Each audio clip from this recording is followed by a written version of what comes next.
I've been interested in engraving for many years, and about 3 years ago I built this little kind of ball vise really on the cheap after building the Sean Hughes engraver setup from a little compressor.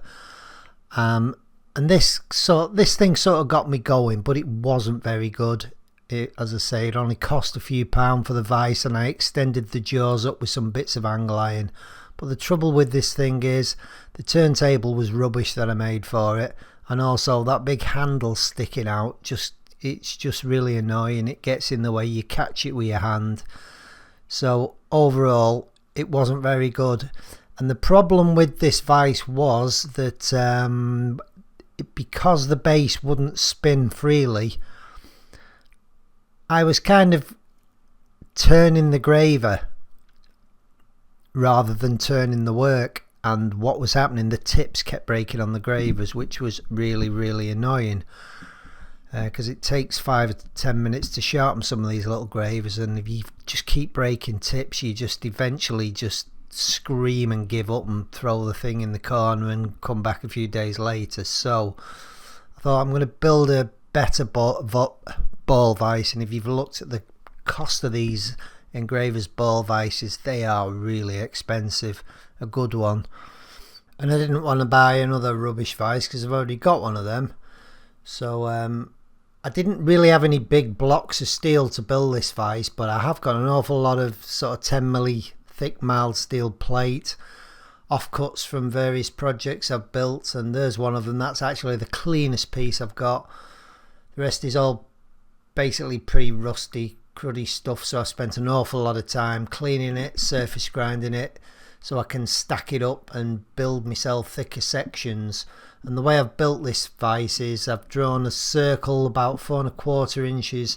That strip will be the separator between the two halves, and that will be the underside of the jaws of the vise that slide between the blocks. So to cut these circles, I just deducted that, made some little templates, marked that out on the steel, plasma cut it, grind it clean, and then surface ground everything. That was actually the cleanest piece I had, that surface ground everything, and then super glued it all together.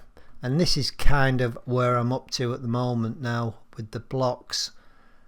The two pieces to the right there, they have been surface ground and they are parallel and dead square. And the piece on the left, I want that to have a 5mm overhang. This is the way I'm going to set this up.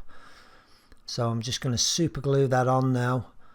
I'm putting it on a piece of 5mm flat stock so that the 5mm overhang is perfectly parallel to the base of the bottom, if you get what I mean. And then we had a visitor. I had an idea for a knife that I want to try out on my channel. So I got Loz to, hope you can see that just there, make that for me.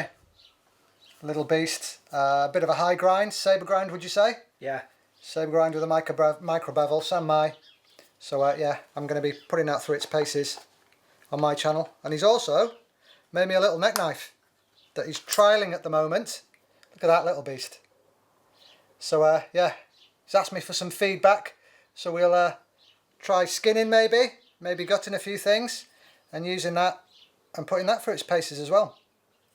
Alright guys, I'm not going to mention my channel, you can mention my channel. You can mention my channel. Wilderness Out UK Outdoors Adventures Incorporated Limited. That place there, Wilderness Adventures UK. If you want to go and follow me, I'd much appreciate it, and you'll be seeing these appear in a few videos. Cheers guys. Well, what I've done is I've cut another 2 discs, 10mm discs, for the turntable part of the vise for the spinning section, and I have ordered a 70 OD diameter thrust bearing, and I'm cutting a recess into the actual base of the base. This is the bottom section of it that the thrust bearing will sit in, and it'll locate it in there so it can't kind of spin out and move away. The one that sits on top of this, it will also have a recess cut in it so that it locks the whole bearing together.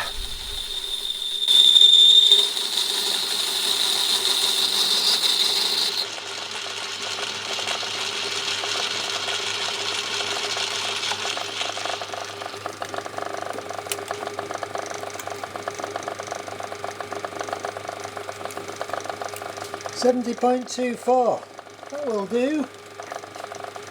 Yeah, they're not completely flat, these two bottom pieces. As you can see, it spins quite freely without the bearing in there. But they're just located at the moment with a little 6mm brass pin, which will be enlarged later. Essentially, this is the vise now, so that is the base, and that will take the bearing. That still needs the recess cutting in that. That's where the bearing sits. That sits on top.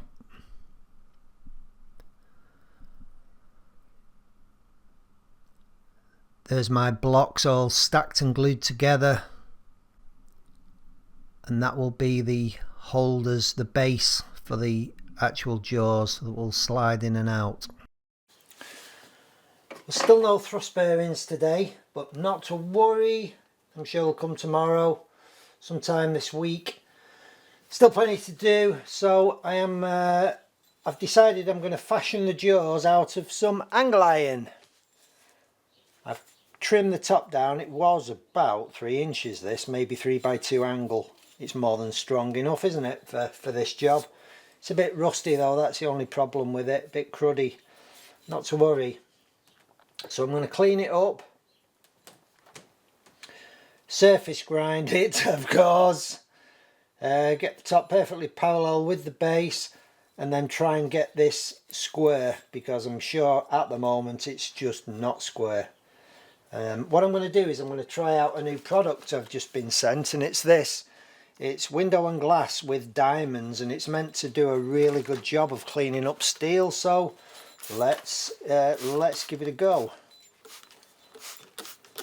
It says there on the back, apply liberally, apply liberal coating,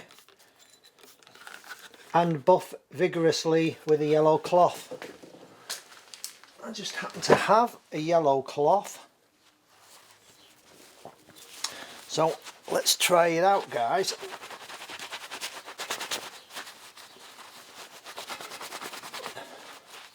Well, I can see a difference already. Yeah, that looks pretty nice, that actually. Almost exactly what I wanted. Amazing what they make these days. Anyway, I've got a bit of inch flat stock here, mild again, which I am going to shape for the top of the vise, so it'll be tapering in from the base to the top. So that wants cutting and surface grinding, and of course super gluing. So them two done, let's just glue these things on. This flat surface is ideal for this. The two pieces of angle iron have been squared up and surface ground top to bottom, perfectly square, perfectly parallel, so these can be fixed on now. So that's where we are so far. Jaws made and base. Now it starts getting a bit more machine-y type things to do. Right, where I am, vise base. Found this big chunk of mild steel, which is an offcut from when I built my grinder, some 272 grinder. I'm going to need to cut a couple of pieces off this, and what they're for is to mount under the jaws. So I'm going to cut that, I'm going to machine it into a T shape to fit exactly in there, so that slides in and out. Then I will probably just screw it onto that base. Yeah, I will do, or I might tack weld it on, whatever, but that'll have to be trued up and squared up and machined. Now to get the jaws to operate, I've got one of these turnbuckles, an M12 turnbuckle. I've cut it in half, and I'm going to use, because it's a right and a left-handed thread on it, what I'm going to do is I'm going to use that, I'm going to weld that together because it's a left and right-handed thread, and machine a little recess, or I might weld it to something with a recess in, because that will locate in the centre there, and it needs kind of a captive collar, shall we call it, to rotate in.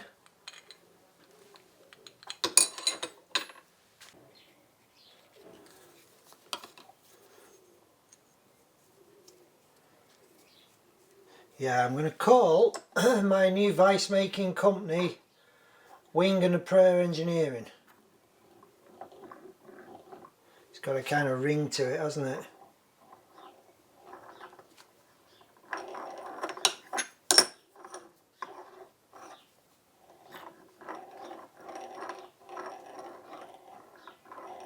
I think that'll do. You can see that basically the jaws will open and then close.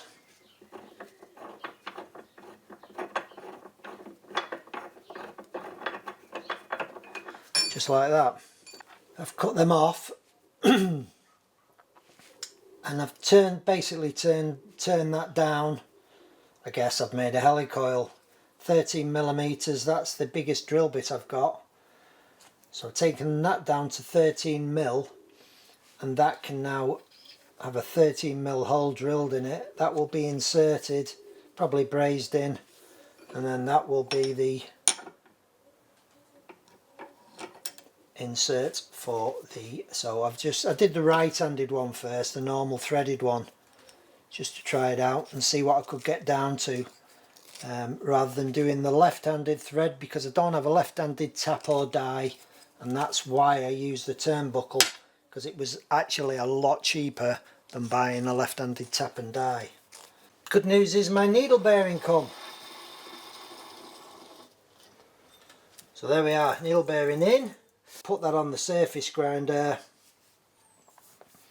and I've got a nice level face on each side, and I'm now going to mill it down so it fits exactly in there.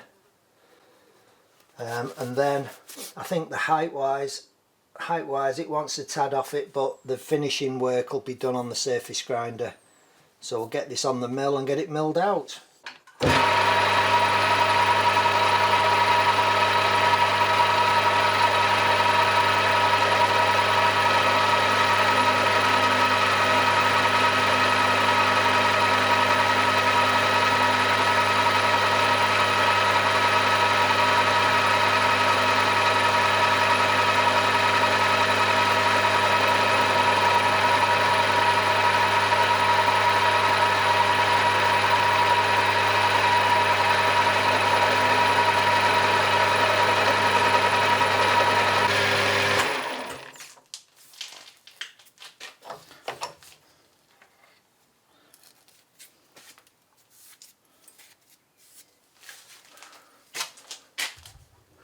I just made a feather pattern. So I'm at 25, slightly over 20, 25.5mm, and I'm going to put them two sides on the surface grinder now and get them beautiful and smooth so that they slide fairly freely.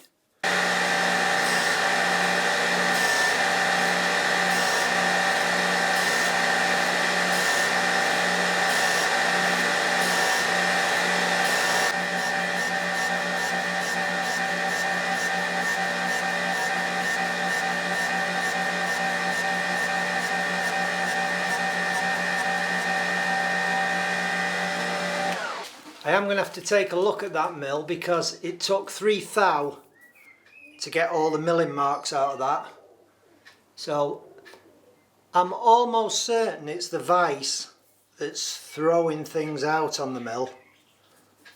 So I expect that'll be another 3 thou on there. I just need that to drop into the slot now. And that is the, so much friction on them, I've just put a bit of oil on them. And that will be the bottom of the jaws then.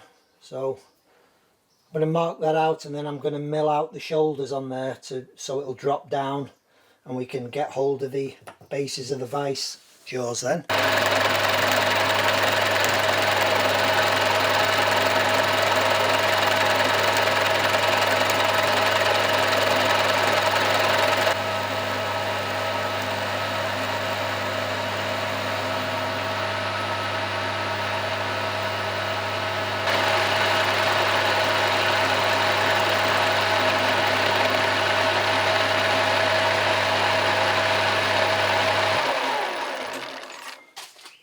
Well, I've had to correct the sins of the milling machine on the surface grinder. That milling machine still needs setting up because it's quite a bit out in several ways. So there we are. Like I said, I've put that on the surface grinder to get the clearance for the jaws. So it just moves the jaws there. If we put a couple of bits of paper under there, nothing. So just less than a thousandth. So that thousandth of an inch clearance, when the jaws drop onto this surface, will be underneath on the running surface, and that'll be filled with oil or grease or something for a nice tight fit. And when you've got a fit like that, it stops the jaws lifting when you tighten them up. So unless everything's snug, the jaws actually exaggerated lift like that, which is what I found on that cheap milling machine vise that I bought. Right guys, I'm just going to leave it there for now, I think, because I've got an awful lot of footage, I reckon. So in the next video, I am going to put that on the lathe and mill out for that. Then I will have cut that block in half. There. It's just the right size, beautiful. I will have cut that block in half, and I will have drilled out and inserted these helicoils to take this thread. Thanks for watching guys. I'll see you quite soon. I'm carrying on with this week. I should have it done by weekend, I reckon.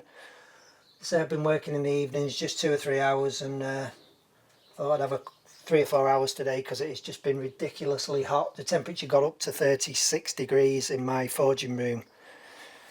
So it's unbearable as it is standing at the surface grinder. I just couldn't switch the forge on today. So it's a day too hot to forge. Thanks to my patrons. See you soon guys. Bye for now.